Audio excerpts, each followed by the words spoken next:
अस्सलामु अलैकुम वरहमतुल्लाहि वबरकातुहू। आज मैं एक बहुत ही अफसोसनाक वाक़े पर आप सबके सामने चंद अल्फाज रखना चाहती हूँ। दुनिया में बाज़ हादसात ऐसे होते हैं जो सिर्फ एक घर या खानदान तक महदूद नहीं रहते, बल्कि पूरे माशरे को झंझोड़ कर रख देते हैं। उत्तर प्रदेश के शहर वाराणसी में हाल ही में पेश आया वाक़या भी उन्हीं में से एक है, जहां एक 19 साला मासूम लड़की को 23 अफराद ने अगवा करके एक हफ्ते तक अपनी हैवानियत का निशाना बनाया।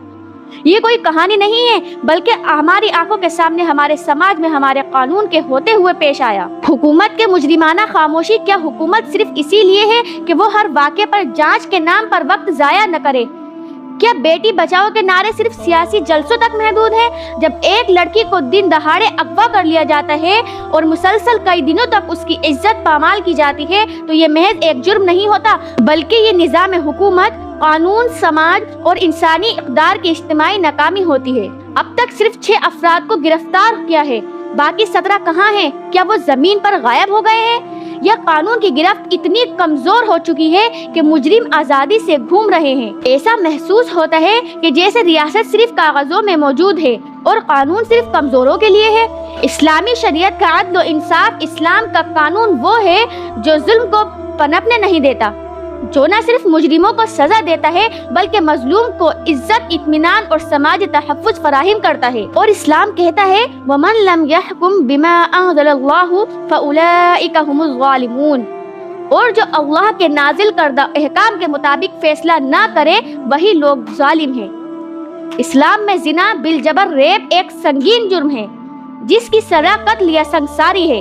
अगर गवाही या इकरार मुकम्मल हो, यह सजा सिर्फ इंतकामी नहीं बल्कि मुआशरे की इस्लाह, इबरत और जुल्म का खात्मा है। इस्लामी कानून की खुसूसियात ये हैं, मुजरिम को ढील न दी जाती, मजलूम की इज्जत बहाल की जाती, फैसला हर वक्त और मुकम्मल इंसाफ पर मबनी होता है, मुजरिम के साथ हमदर्दी नहीं बल्कि मुआशरे की तहफ़्फ़ुज़ को तरजीह दी जाती है। आज का कानून खामोश, बोझल है।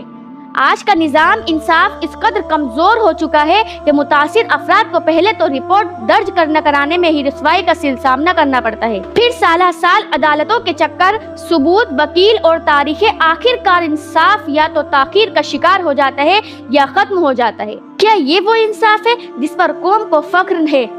नहीं, ये इंसाफ नहीं है, ये कानून के नाम पर एक मजाक है। अगर उलमा, दानिश्वर, सहाफ़ी और नौजवान खामोश रहें तो आने वाले वक्त में हम सब जालिमों की सफ में शुमार होंगे। मैं हुकूमत हिंद, अदलिया और तमाम बाअसर हलकों से पुरजोर अपील करती हूँ, इस वाक़े के तमाम मुजरिमों को फौरी गिरफ्तार करके सख्त तरीन सजा दी जाए।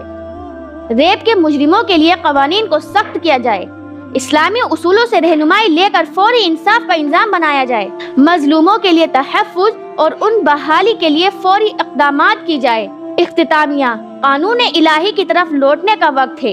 जब दुनिया के कवानीन नाकाम हो जाए, जब हुकूमतें बेबस हो जाएं, जब अदालतें थक जाएं, तो वक्त आता है कि उस निज़ाम की तरफ लौटे जो रब्बुल आलमीन ने नाजिल फरमाया, जो न झूठा है, न अधूरा, न नाक़िस।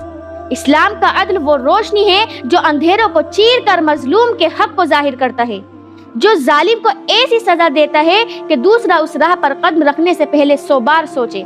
अब ये फैसला हमें करना है, या तो अपनी बेटियों को बचाने के लिए आवाज बुलंद करें या फिर जुल्म के तमाशाई बनकर रह जाएं। और याद रखें कि जब जुल्म हद से बढ़ जाए तो अल्लाह की पकड़ करीब होती है।